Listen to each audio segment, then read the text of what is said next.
Okay, guys, sorry about that. Sorry about that first little bit. Trying to get everything all set up. It's been a while since I've done a live. I got a new camera set up, so you got a nice, good view of my keyboard. I'm going to try to get everything in view here so you can actually see me working. But yeah, so anyway, I'm working on a turtle. I'm gonna put this little fella out here. See, this is the turtle I'm working on. A customer ordered 2 of them. She wanted one in pink and green and the other one in turquoise and purple, lavender. So that's what I'm working on now. Here is the head of the little fella I'm working on now. Right, you caught me at the flipper part of, or the fin part, or whatever you want to call it. And so that's what I'll be doing for a little while. I'm trying to watch the chat. Nobody's here yet, so of course I don't have that many followers, and I haven't, like I said, done a live for a while. Oh, wait a minute. I do have one watching. So anyway, I'm going to get started on this. I'm going to make 4 of these. So, and if there's like a lag in me talking or whatever, it's because I'm trying to read directions. I've already made one of these and I think I know what I'm doing, but and I mean, it's a free pattern, so I hope I'm not offending the person who made this pattern. I forget what her name is, Crafting Kitty something or other. I put the link in the box below so you guys can kind of watch that and see, or you can go and do it, you know, do this pattern if you want to. So I'm not going to really read the directions. I'm just going to kind of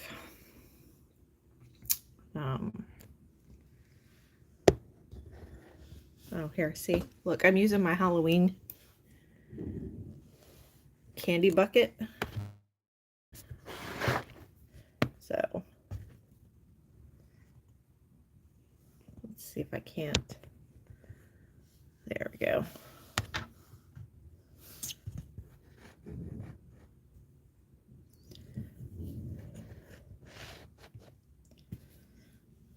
It's just so hard to get everything in frame.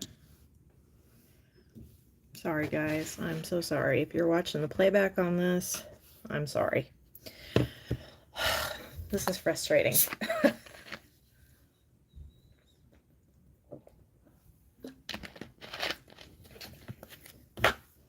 Okay. Had to get a little quick drink of pepper there. So I'm starting with a magic loop.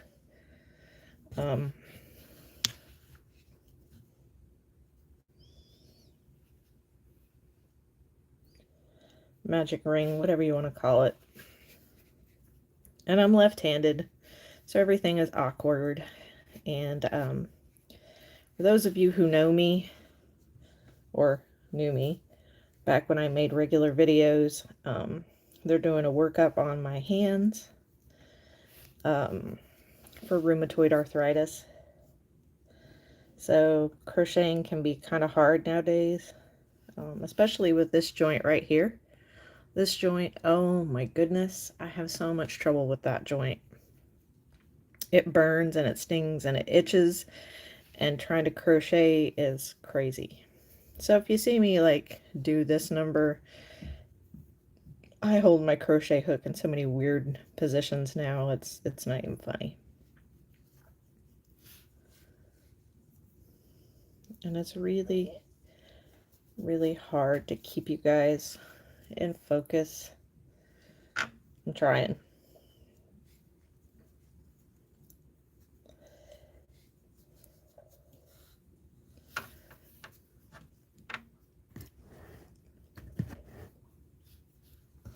So as with most amigurumi, I'm doing your typical start with 6 and, making a circle. And going from there. I think it seems like all amigurumi that I've done lately has been, go to start with 6 and increase up to 30 or, 24 or whatever. So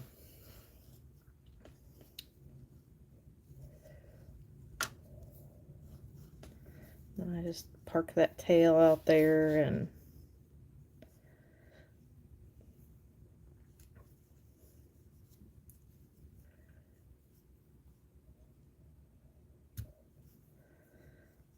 so I'm going to try to get back into YouTubing more than I have. There for a while I was doing really good. I was making a video at least once or twice a week, and I just got stressed out. It was just too much, and I couldn't come up with content, and I struggled. And so I just kind of gave up on it for a while, and then I got into TikToking, and because I got a new embroidery machine. And so I don't know. I'm just back and forth. I'm all over the place. I've opened an Amazon shop and then I closed it. And I still have an Etsy shop that's open. It's got one thing in it. I've only sold one thing from Etsy. I've sold more on Ravelry than I have on Etsy, which it's been, a year since I sold anything on Ravelry. And so I don't know. I thought I might try Ribbler. It's just, life's been rough, but I will say Facebook has been really good. My Facebook friends have kept me in work lately. Family members and friends, especially one of she's not a coworker now. She was a coworker, and then I changed jobs. Which, by the way, if you were following my career, I'm a travel nurse, or I was a travel nurse when I was making videos mostly. Now I'm kind of settled in where I'm at. Been here almost a year now, and I'm on my 3rd job. So I think this job's gonna work out, though. I'm hoping. It's real laid back. It's chill. I work at a rehab hospital, and it's just like there's not a lot of drama where I'm at. Pardon me for a second while I count.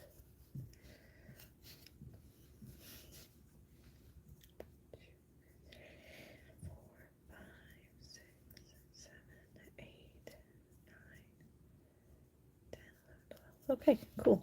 I was talking and I hope I, hoped I came out with it with the right, but you never know. So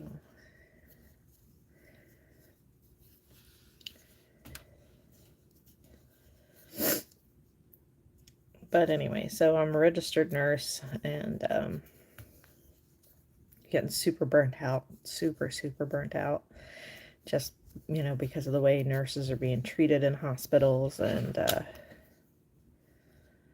yeah, I really didn't want to go to work in a hospital, but I had to get out of the situation I was in, and so hospital was the quick way out.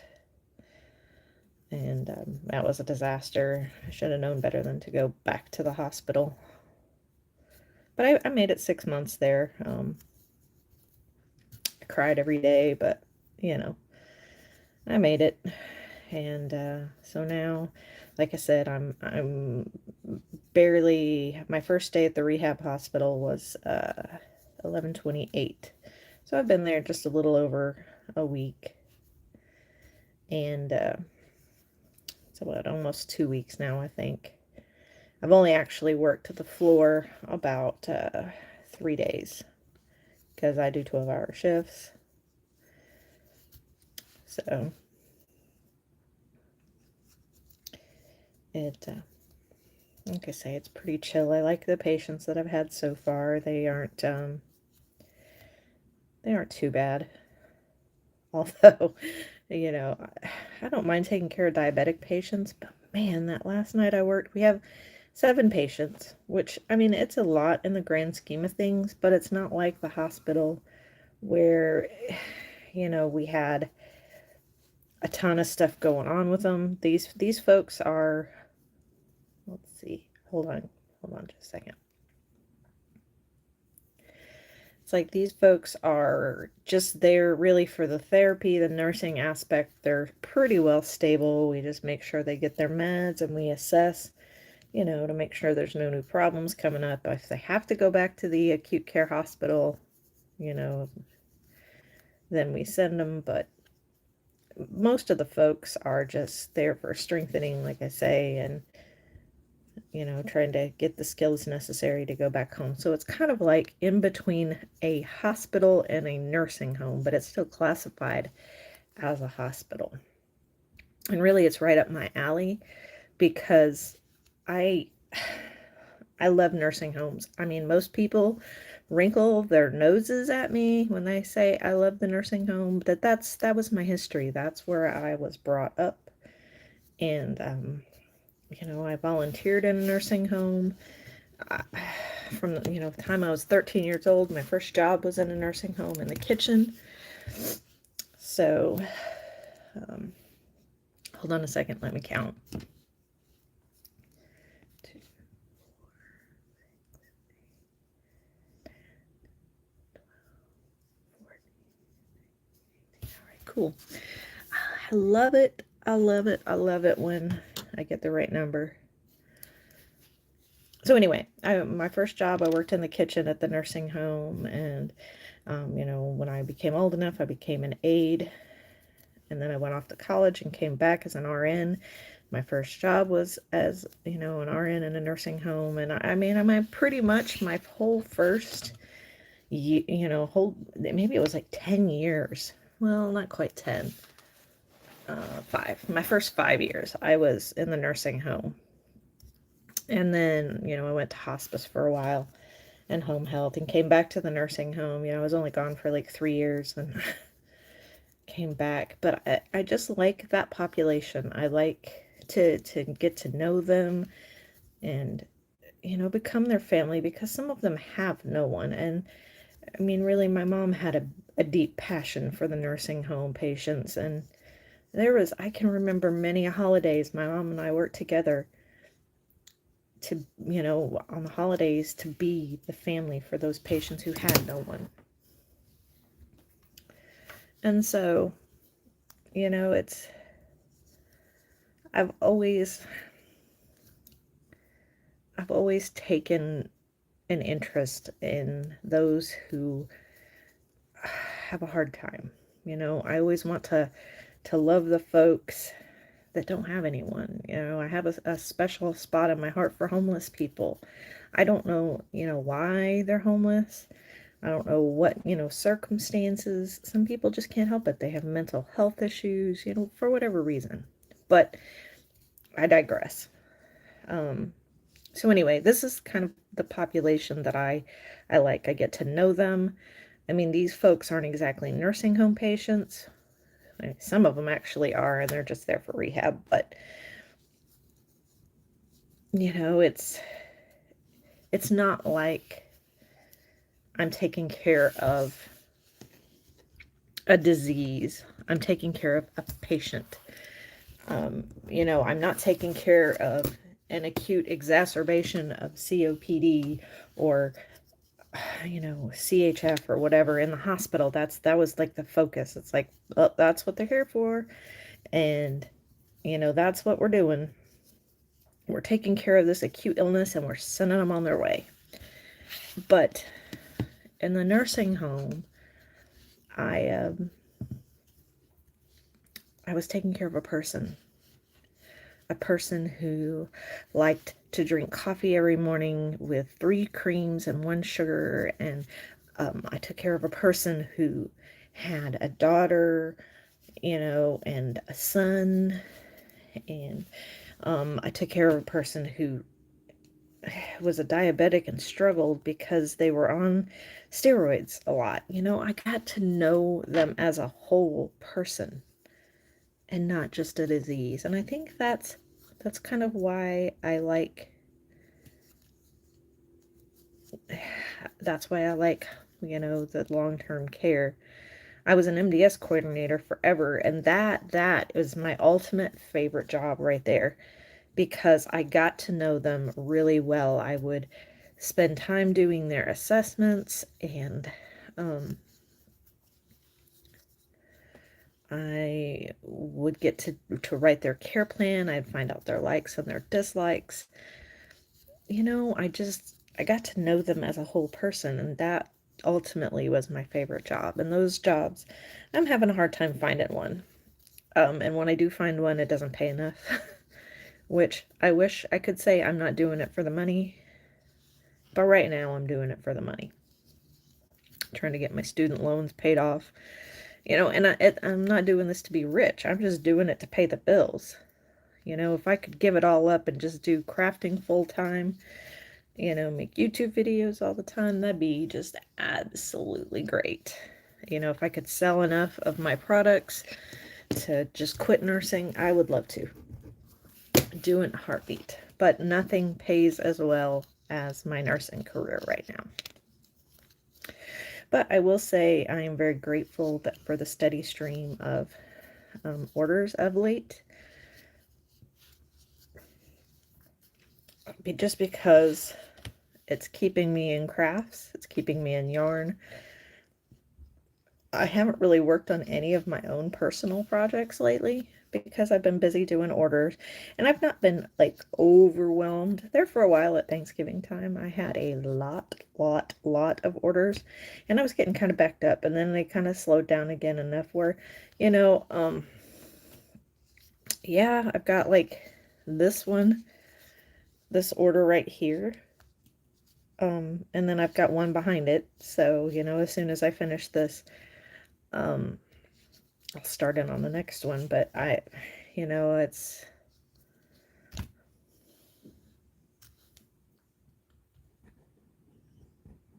I'm gonna move this camera just a little bit.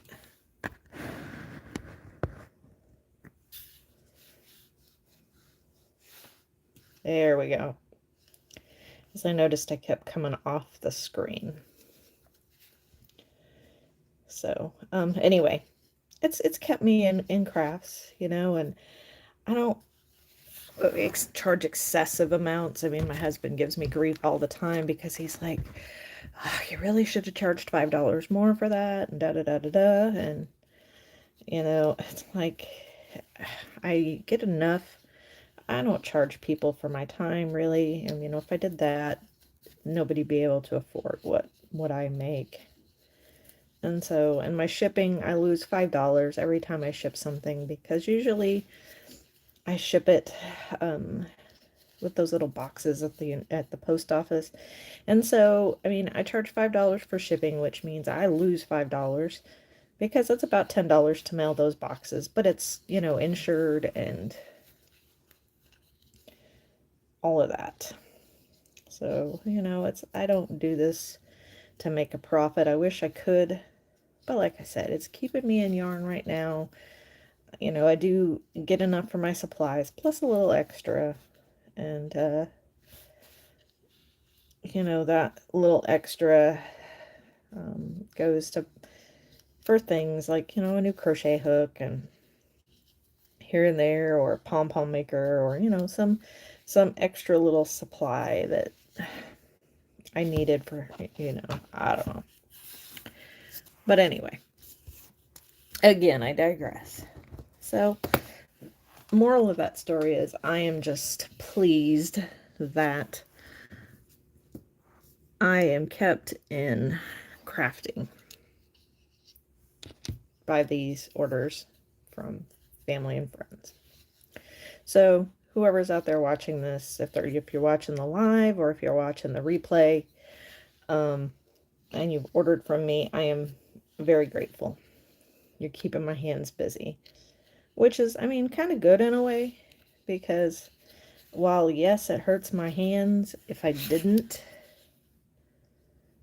you know, they just get stiff. Like on days that I have to work, I don't use them as much. Like for the fine work, I do typing, yes, but it's mostly clicking. And so I don't use them as much as I do on days off.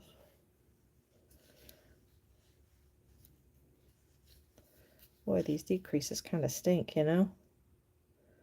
On these itsy bitsy little projects. Anyway, like I was saying, and my hands just kind of get stiff if I don't work with them. But yet, trying to work with the sore joints, it's just, ugh.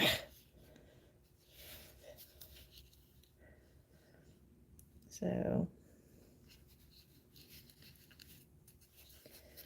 anyway, I go in January to a rheumatologist to see what's what with them, to see, you know, if it's rheumatoid arthritis or what's going on. So, because I was diagnosed with Epstein-Barr, chronic Epstein-Barr, which is like mono, and so, you know, it goes hand in hand with a lot of different autoimmune diseases. So take your pick. I've got one of them: lupus, fibromyalgia, rheumatoid arthritis, you know, one of those.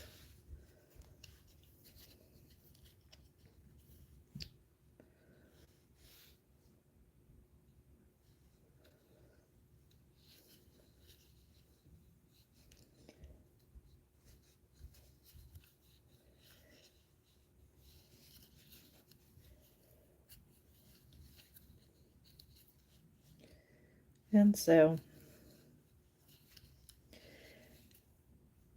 let's see, what else can I chit chat about?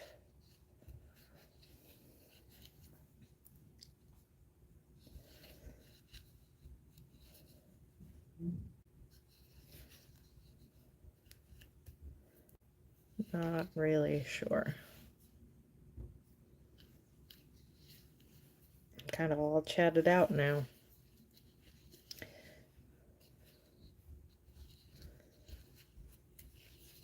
So let me count this right quick.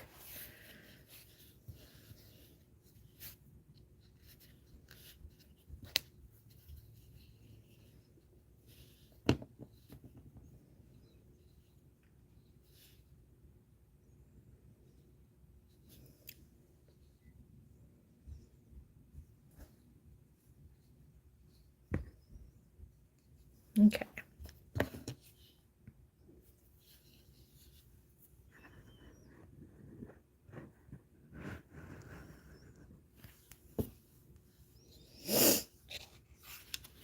I gotta do that right fast.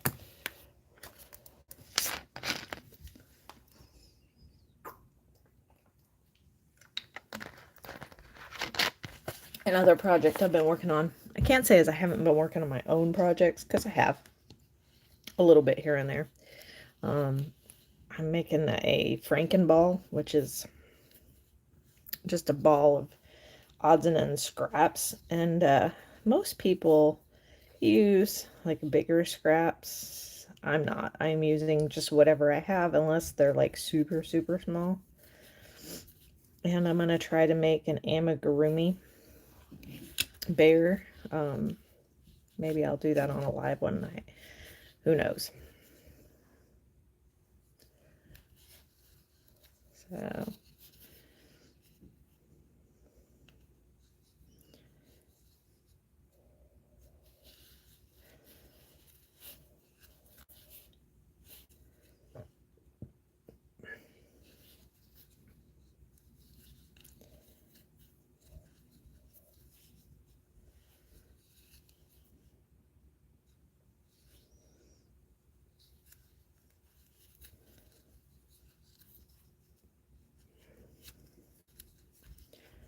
So I read somewhere.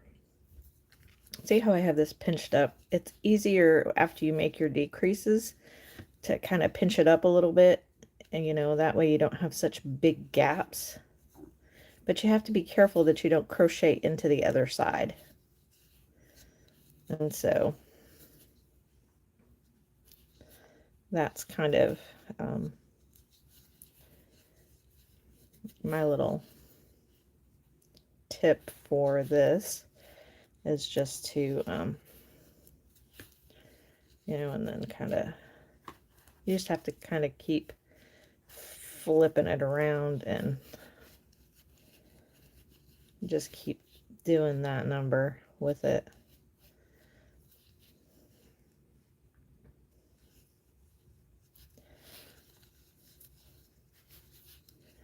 So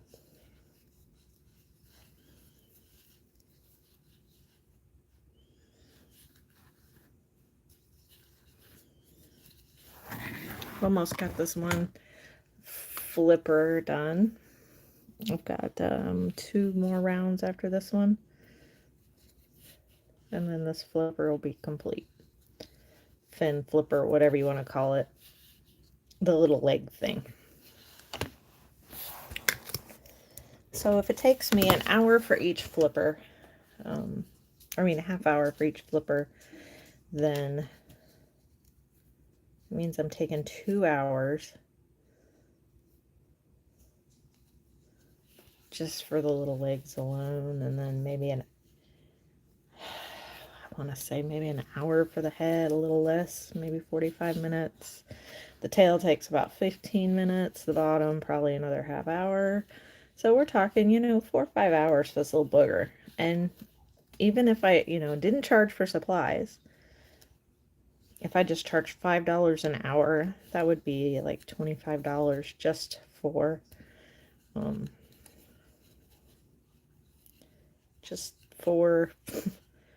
my time alone, you know. So technically I had to buy brand new yarn for this person. I couldn't use partial skeins because, well, that's a long story in itself. So not that this even took a whole skein. I mean, it didn't even hardly touch the skein. Still had to buy the skeins, and I got them at Hobby Lobby on sale for $3.50, $3.49 a piece. So, you know, right there, $7 per turtle, which now, you know, I may be able to make other projects out of them and sell them. It just depends. I've done that in the past. Like turkey hats. I made 2 or 3 turkey hats, and I got two turkey hats out of 1 skein of yarn. So, I mean, that was, you know, $3.50, but I got, you know, I think I charged, I don't know what, $15 a piece for those. So I did make a little bit of a profit on that, but it's just the idea that I had to up front pay $7 for yarn. So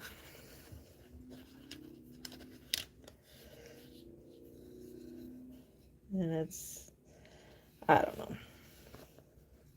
I try to always get my yarn when it's on sale at Hobby Lobby, which I have found that here lately, and I don't know if this holds true, you know, all the time, but lately they've been running 30% off every other week. So it makes a $5 skein of yarn $3.50. So if I have to buy yarn at full price, which my next project, I need to buy some more yarn. I'll use some of this yarn, like the green from the other turtle. I'll be able to use it on the Little Mermaid. And I think I'll be able to use the purple, but I still have to get like the green for the tail and the flesh tone. I have some red that I bought for another project that I can use for the hair. So, you know, but I can't really, I don't want to go and spend $10 on yarn, so I'll wait until Monday. I think that's my first day off. I work, what, Friday, Saturday, Sunday. So, I will go on Monday and buy my yarn so I can save that little bit of money. And,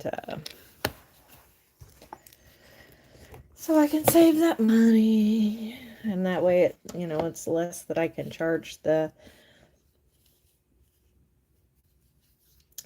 client, the person, whoever, the customer. Now, the real question is, so I just got this new embroidery machine. And I have this really loyal person who keeps ordering stuff, you know, and she wants me to do this project for her, this embroidery project. And I'm not super familiar with the embroidery machine yet. I'm trying and I'm working my way up and I'm learning. But this project she wants me to make, I've had to buy, like, you know, because an embroidery project, it is, you have to have a program to put in your computer, in your machine, in order to stitch out the pattern. There you go, there's one little flipper. So anyway, I've had to buy some programs for the machine. So, you know, my question is, do I charge her, you know, and then I've got to do the thread count and, you know, for the stitches, and I don't know. So, I mean, it's going to be, if I charge her for everything that I've put into this so far, it's going to be like a $25 project. And I hate to charge her that because it's not, I mean, yes, I've had to put that money into it. But, I mean, good grief, you know? It's like, I don't know. And I tried to be as inexpensive as possible, trying to find, you know, what she wanted for as little amount of money as possible. It's just not working out the way that I wanted it to. So, you know, in the end, I think I'm just going to end up charging her $10 and probably eating the rest on the programs that I had to buy. And when I say programs, they're like little files, like font files and graphic files and like that. So maybe I'll do some live machine embroidery here, you know, on a live. 2, 3, 4, 5, 6. Not one too many.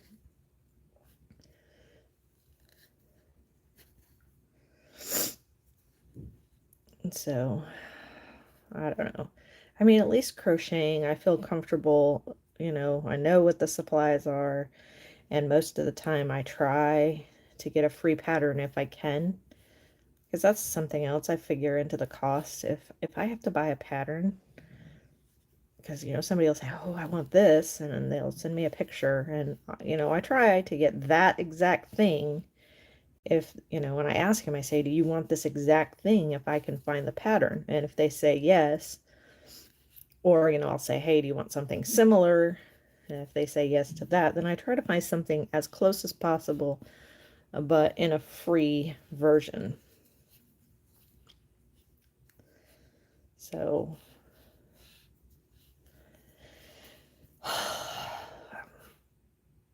and I mean, but I'm really pretty good. And then there was the shark hat that I made here not that long ago, where, you know, she sent me a picture and she's like, I like this one the best. And so, you know, I did my little research and I found out that it was no longer offered. And so I'm like, oh crap. So I just made my own pattern. I did, hold on just a second. Oh, somebody's watching. Yay. Let's see here. Hold on.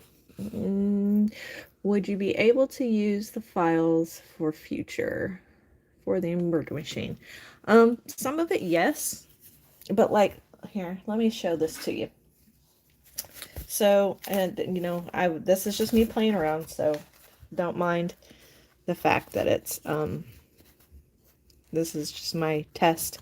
So this C right here, I probably could use it again if somebody wanted a C, but odds are probably not. And that's the only letter that, it was like $2.50 for that, $2.50 for that C.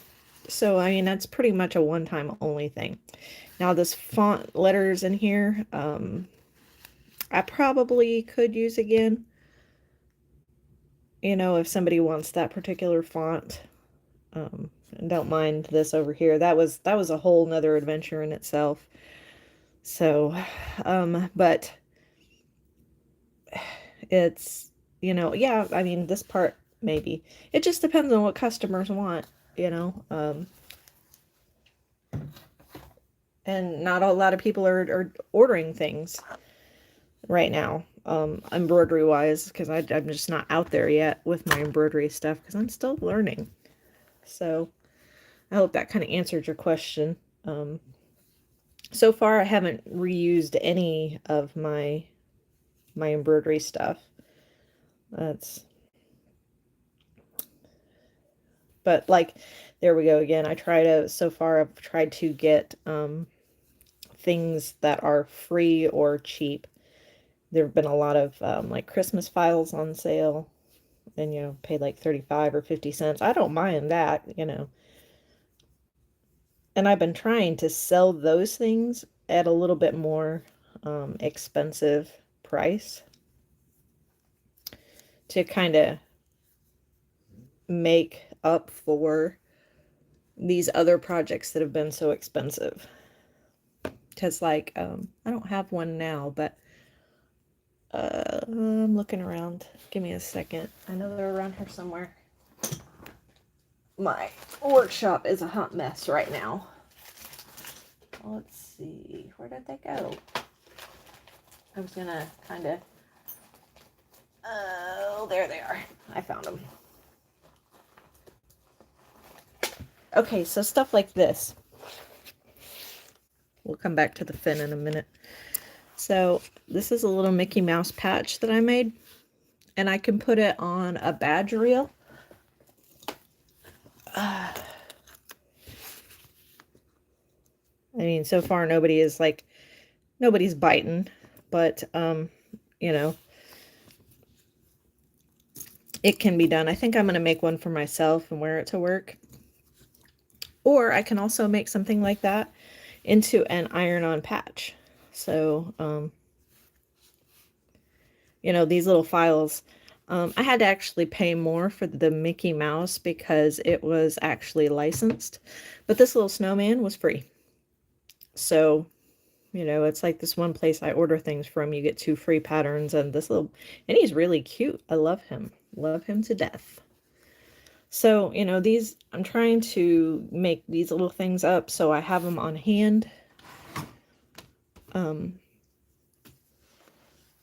Just to kind of offset, and like this, like I said, it's free, right?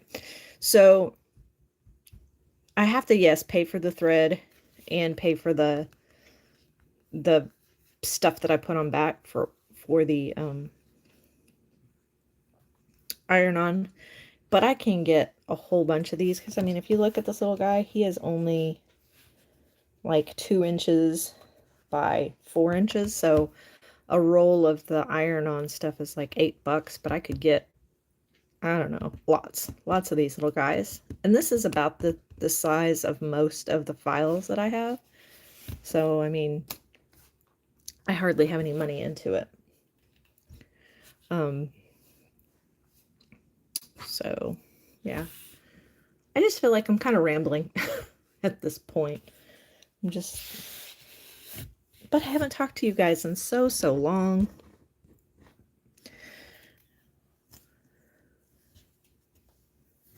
And so I've been on here for like 40 minutes. I gotta count this little flipper right quick.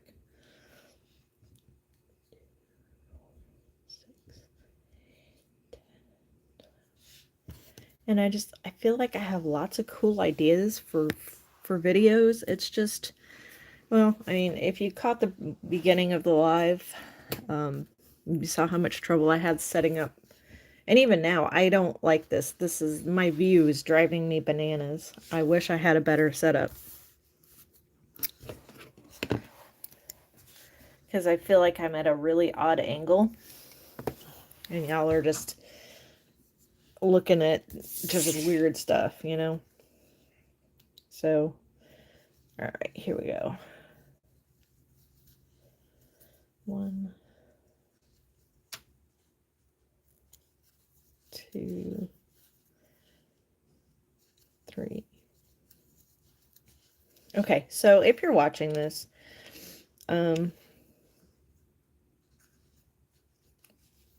you can give me ideas of things. Let's see. I would.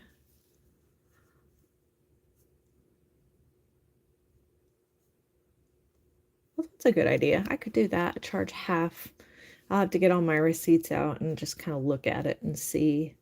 It was really kind of an interesting process. I spent all of last night trying to figure out how to edit the fonts to get them so that, okay, so the first, here, hold on one second. So the first little bit that I did,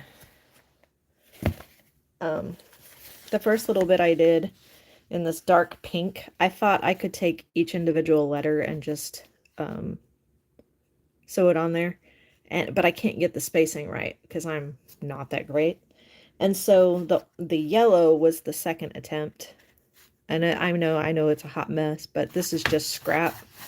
So I found a free pad or free software where I can edit these letters and put them together and then put them in the machine so that, you know, the spacing is better. Then I just have to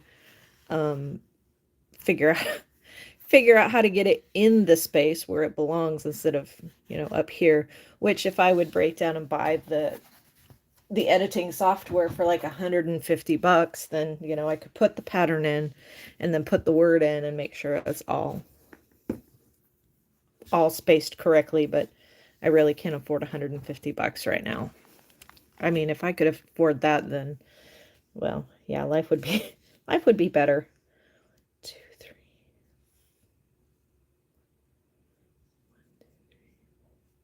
Okay, so I had to recount where I was at. But yes, give me ideas of things you would like to see from me, and I'll try to get in and get things done. I had a family member ask me to show them how to make the pot holders that my mom and my aunt used to make. That was my latest video, because she's just now learning how to crochet, and my mom and my aunt are both gone. And so, you know, she wanted me to sit down with her, and it's like she's in Missouri and I'm in Texas. And so I just made a video, and I hope it helped. She didn't say anything. So, I mean, if you have requests, I'll take them. Just bear in mind that my filming setup isn't that great, and I am left-handed, so if you are right-handed, it might be a little bit difficult to watch.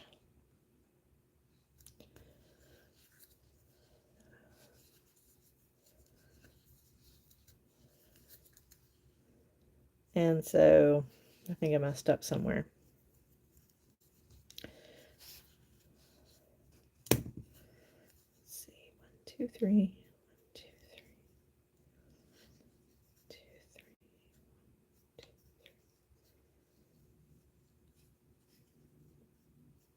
3. No, I guess I didn't. Okay, so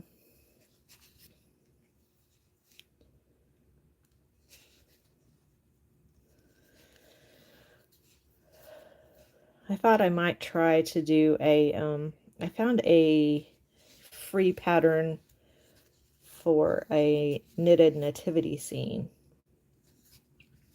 that I might try to, do one character per live or whatever. I don't have a Christmas tree. It's not that I don't believe in Christmas. I do, and you can call me a Grinch or whatever, but I don't have small kids anymore. And I just, moved in January, and I got rid of everything that I owned when I moved here. And so I don't have a Christmas tree. And I don't really, feel like it's a necessity to buy one. And I'm just not into the whole commercial Christmas anyway. So, I would rather celebrate the season with the actual reason for Christmas. I mean, if you're a Christian and you believe Christmas is about Jesus, that seems like a more appropriate way to celebrate Christmas than putting up a Christmas tree. Yes, they're beautiful. Yes, I miss the lights, but no, I don't like the hassle of a Christmas tree. Because it used to be my kids would decorate it and undecorate it, and all I had to do was put it together. And so I guess I'm just lazy. I would rather crochet. I don't know. Or, I thought about doing maybe a Christmas stocking, like a Fair Isle type Christmas stocking. Just kind of doing what I am now, just knitting during a live.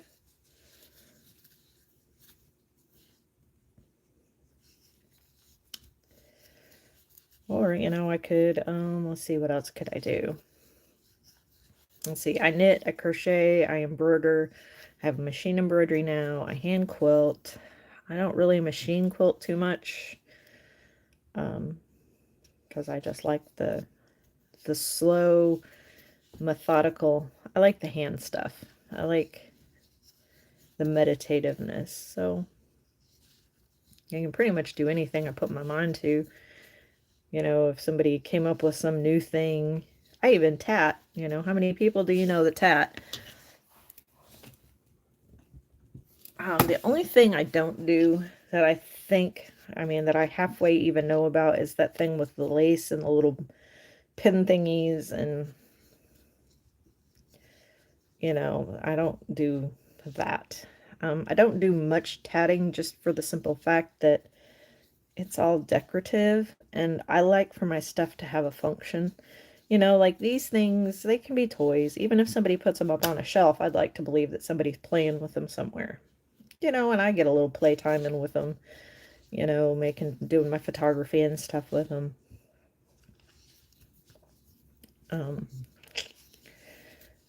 Or, some of the other stuff, hats and things like that. I like to make useful objects. I don't like to just do decorative, like doilies and stuff like that. And that's pretty much my life. I don't have just decorative stuff hanging out. And I think that kind of goes back to the Christmas tree too. It's just kind of a decorative thing. I don't decorate for Christmas. I don't decorate for any of the holidays. But then again, I don't give people cards either. I would rather spend more on the gift than the card. And just take that whatever. Of course, sometimes cards are getting upwards of $5, take that $5 and spend something, on something else for them rather than, a card. I don't wrap presents. I'm not much into the whole, if it doesn't really serve a purpose, if it's just extra, I just don't really collect things except yarn. But there again, I use yarn. I don't just collect it just to look at it. The only kind of yarn I just kind of sit and look at is the yarn that I spin myself, which, hey, that's another thing I do. I spin yarn. I had to leave my spinning wheel in Missouri, though.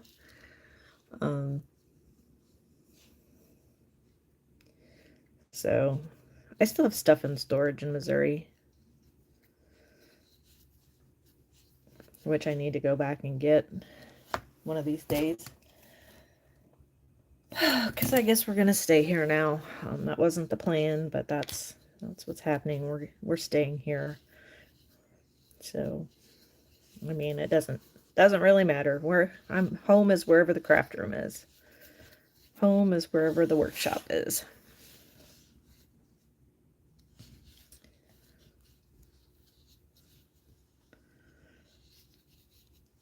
So it doesn't really matter to me. We did pay off our house in Missouri, so now the person who's renting the house, that rent payment just goes right into the savings account, which is kind of awesome.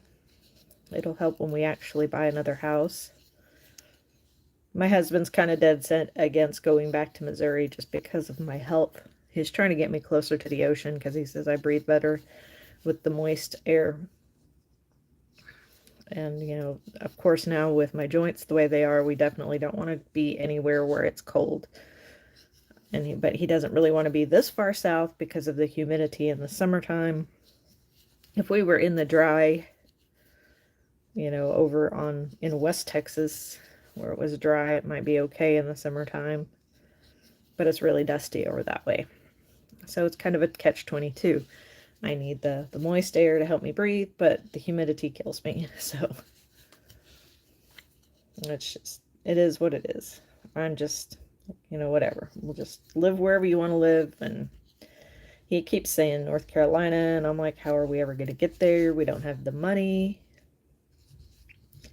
And really right now we both have good jobs, so, you know, we might as well stay here while it's good, you know, when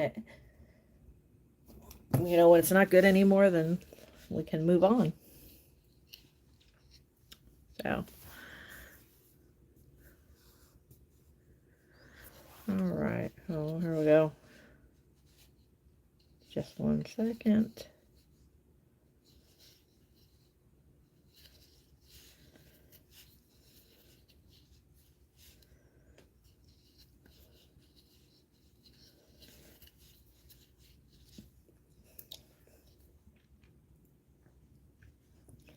So I like the fun facts about the places where I live. And so when we lived in Bangor, Maine, the fun fact there was that was Stephen King's hometown. And I actually got to see his house where he lived for a long time. And so now that we're here in Texas, I don't know if you watched The Big Bang Theory or not, but the person Sheldon is based on lived in East Texas, not too far from where I live. Even though, like, if you watch Young Sheldon, it's a place called Medford, Texas. That place is not on the map. There is no such place as Medford, Texas, but they've kind of pinpointed that it was between Houston and Lufkin. And it's based on an actual town, but I don't remember what the name of that little town is. But anyway, so that's kind of close to where I live. You know, the real life Sheldon lives somewhere close to where I am now, so that's kind of cool. And you know, I can't help but, you know, every time we watch The Big Bang Theory, I'll look at my husband and I'll say, hey, who does that remind you of? Hey, who does that, you know, when Sheldon does something, and he'll just look at me and he's like, it's like, you do that all the time, and you're odd like that. And it's like, yeah, I've self-diagnosed myself as having autism. So I do have some autistic tendencies, but I have learned to fit into society. I mean, I know all of the niceties and the things, you know, the social etiquette that, you know, Sheldon is not very socially graceful, or, you know, I don't know what cordial. And so, but I picked up all of that to be socially accepted, and so people would like me. And of course, people never liked me because I was a weirdo. Super smart weirdo. I would be on the very, very high end of the spectrum. I was gifted, but I was also special ed material. My parents had me tested. Well, the teacher and my parents had me tested when I was in the 4th grade, because my 4th grade teacher hated me because I struggled with math. I struggled horribly with math because I was dyslexic.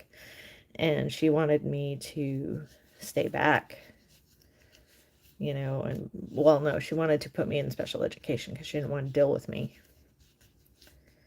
And so when they tested me, they found out that I had an extremely high IQ, and that I did have dyslexia. And so the principal is like, well, she qualifies for both special education and the gifted program, where, where do you want her? Where do you, it's your choice. What services do you want for your kiddo? And my parents were like, leave her in the regular classroom, and I was like, oh, God, really? You're going to leave me with the teacher that hates me? And so she got to do all of my special intervention work. She had to give up like her prep time or whatever. I don't remember. She had to give up some kind of time, lunch break or some nonsense. I don't remember. And I had to give up recess, and it was not cool. I hated 4th grade. But then 5th grade, I had a really super cool teacher. 5th and 6th grade, the same. I grew up in a small community in eastern New Mexico. And so you had the same teacher like 2 years in a row sometimes. Like I had the same teacher in 2nd and 3rd grade. And then thank God I only had the one teacher that didn't like me for 4th grade. Because, I mean, if it went the way it could have, I could have had her for 4th and 5th. But I ended up having the same teacher for 5th and 6th grade. And so, thank goodness for small favors.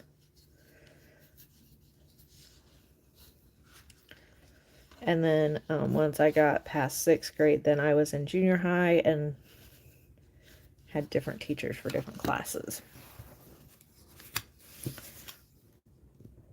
But, so yeah, I've always been, and people who are on the autism spectrum are like eaten up with a certain, they will tell you everything you want to know about, like Sheldon's thing is trains. He will tell you everything you ever want to know about a train. That's me with my crafting. I could tell you anything you ever wanted to know about crocheting or knitting or, whatever. Actually, knitting is my first love. But I have come to embrace other crafting. I mean, actually, I learned to crochet first. But I just like the knit stitch the best. It is like, I don't know, it's just neater, but I can't do as much with knitting. I can't manipulate it like I do with crocheting. I wish I could. And I mean, it takes me longer to knit too, so I just kind of, but I love to knit. Knitting is very soothing to me. And, really, it's like people on the spectrum have this, it's called stemming. When they get overstimulated, they'll like flap their hands, or the lower functioning folks will like flap their hands and make noises and stuff like that. And I think really knitting is kind of like a stemming kind of thing for me, because when I get overstimulated, it's like I just want to knit to kind of decrease the stress. So, I don't know.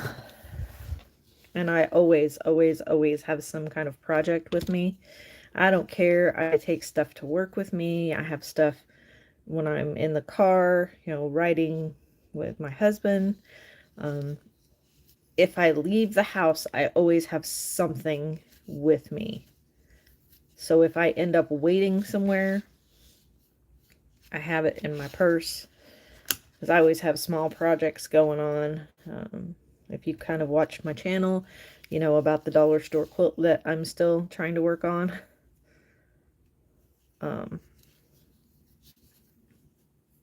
So, I always have that small project. But and if for some reason I can't be crafting wherever I am, if it's in a situation where I don't feel like it'd be socially accepted for me to be crafting, then I'm on my phone looking up stuff on Pinterest, or Facebooking. If you ever get on my Facebook page, I am just most of my stuff is about crafting or coffee, because that's my other thing. I love coffee. So I've been on here for like over an hour now, and I feel like I say, I'm just kind of rambling on. If you're watching and you like this live, please, give me a thumbs up or whatever. Leave me a comment, which, I don't know. Anyway, I appreciate all of this, but I'm not trying to get anywhere with my YouTubing. I'm just doing this to do it for people who are keeping up with me. It used to be just family that I did this for, but now I've got some friends, so as soon as I finish this flipper, I'm gonna cut off and say good night. But thank you for watching. Thank you for just being there. It's kind of cool. I've given up. Like I say, I can't watch YouTube anymore unless it's just a tutorial. It just causes too much anxiety. So when I feel like, I want to do something, I'll hop on here. But as for regular content, I'm just there's not going to be any regularness to what I do. So just to give you fair warning. So, all right, that's the end of this flipper. So I'm going to try to figure out how to cut this off. Oh, goodness. All right, well, thanks for watching.